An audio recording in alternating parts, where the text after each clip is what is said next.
Bismillahirrahmanirrahim. Kıymetli kardeşlerim, yaklaşık 9-10 aydır Gazze'de süren bir soykırım var, bir işgal girişimi var, katliam var ve dolayısıyla bizler de Müslümanlar olarak bu konuyu sürekli gündemde tutma adına Türkiye'nin dört bir tarafında haseten Peygamber Sevdaları platformu olarak ve dünyanın farklı bölgelerinde de vicdan ehli olan insanlar insanlık adına yapılan bu zulmü, bu katliamı telin etmekte ve lanetlemektedirler. Bismillahirrahmanirrahim.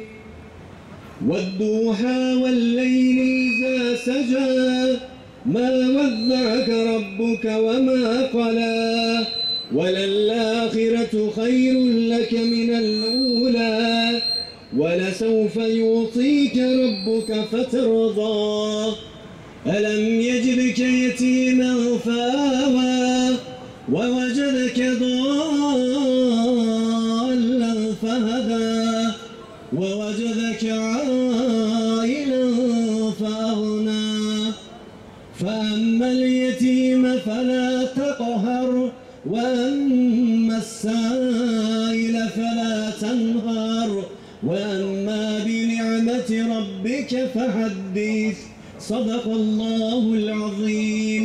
Euzubillahimineşşeytanirracim. Bismillahirrahmanirrahim. Ey iman edenler! Sabredin, sebat gösterin. Sabır yarışında düşmanlarınızı geçin. Daima savaşa hazırlıklı olun, uyanık bulunun ve Allah'a karşı gelmekten sakının ki kurtuluşa erebilirsiniz. Ali İmran Suresi 200. ayet. Değerli kardeşlerimiz, Gazze imtihanımız kesintisiz bir şekilde devam ediyor.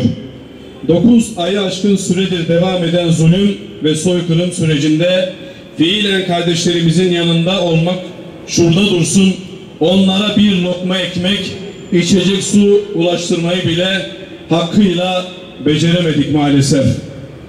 Birlik olup Siyonistlerin başına balyoz olamadık maalesef. İdarecilerimizi imkan ve potansiyelimizi harekete geçiremedik maalesef. Yapılan soykırım ve katliamı ekranlarda izleyip engel olamadık bir türlü. Siyonistleri korkutup caydıracak bir duruş ve güç ortaya koyamadık maalesef. Bu durum ümmet olarak acizliğimizi, dağınıklığımızı gösterse de sabır ve ısrarla yapılan her amel gibi Gazze için, Aksa için sürecin başından beri her hafta yaptığımız bu eylemin yapılan diğer etkinlikleriyle birlikte Siyonistleri ve destekçilerini rahatsız ettiğinin de bilincindeyiz.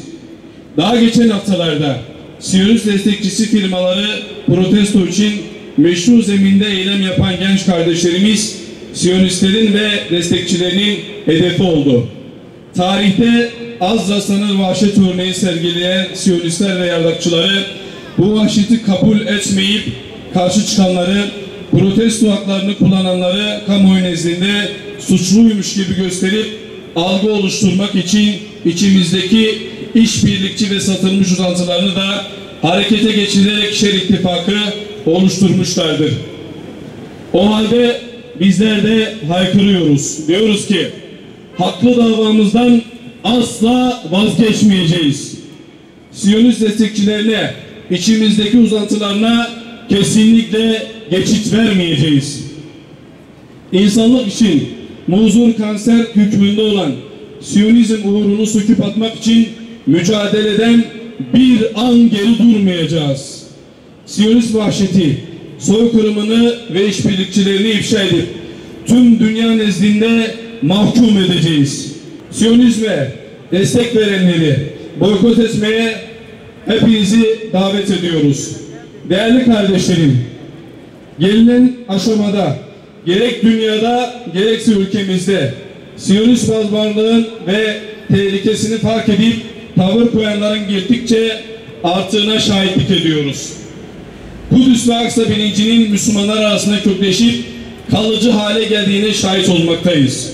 Bu olumlu gelişmelerin Gazze'li, Filistinli kahramanların kanlarıyla, canlarıyla ve tüm varlıklarıyla yürüttükleri şanlı direnişlerinin semeresi ve bereketi olduğunun da farkındayız.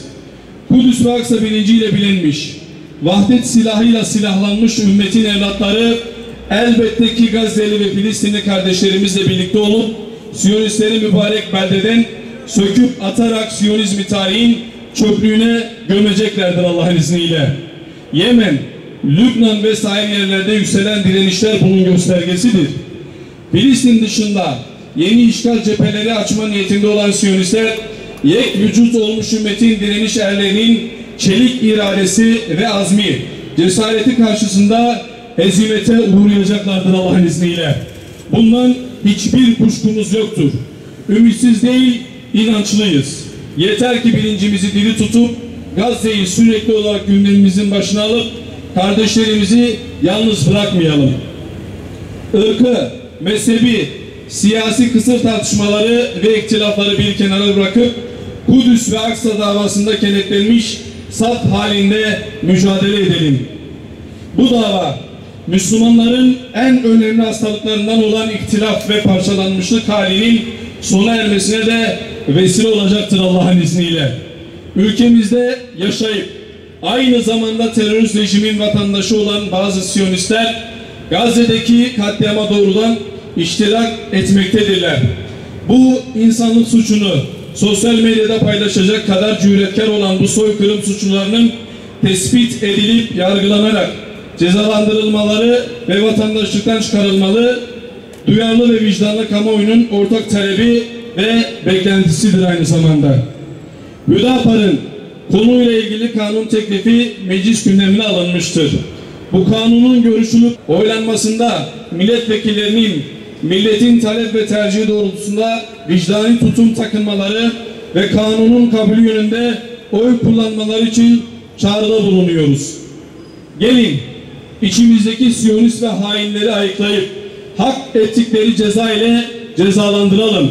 Atılacak bu adım soykırım suçlusu diğer Siyonistlerin de yargılanıp cezalandırılmasının önünü açacaktır Allah'ın izniyle.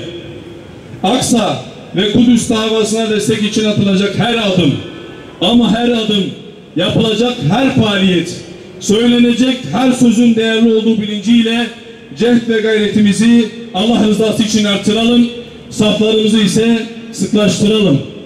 Rabbim tüm ümmetin Kudüs ve Aksa ekseninde birleşmesini, Siyonistlerle mücadelede mücahitlere güç ve zafer vermesini nasip etsin diye dua ediyoruz. Aksa tufanıyla başlayan süreçte her hafta toplanıp Gazze'li Filistinli kardeşlerine desteklerini ilan edip Siyonistleri ve işbirlikçilerini telin eden siz değerli halkımızı da hürmetle selamlayıp tebrik ediyoruz. İşte bunlar Rablerinin bol mağfiret ve rahmetine ulaşanlardır. Doğru yolu bulanlar da ancak onlardır. Bakara suresi 157. ayet. Ya ilahel alemin ve ya erhamer rahimin, Esma-i Hüsna'nın hürmetine, Enbiyanın, Evliyanın, Sülehanın, Şühedanın, mazlum ve müstedafların dualarının hürmetine, Gazze'de şehit olan şehitlerimizin hürmetine, gözü yaşlı olan annelerin dualarının hürmetine, ağlaşan çocuklarının hürmetine, Filistin'deki mücahitleri ve müvahhidleri kardeşlerimizi zafere kavuşturmayı nasip eyle ya Rabbi. Onlara güç kuvvet eyle ya Rabbi. Sabır, sebat, sekinet eyle ya Rabbi. Atışlarını isabet eyle ya Rabbi. Ayaklarını sebat eyle ya Rabbi. Dünya ahiret mutluluğu onlara tattırmayı nasip eyle ya Rabbi. Ey her şeye kadir olan Allah'ım, Kahhar isminle, Cebbar isminle, insanlığın başına bela olan Siyonizmi, İsrail, Amerika müttefiklerini rezil, zelil, hakir, perişan eyle ya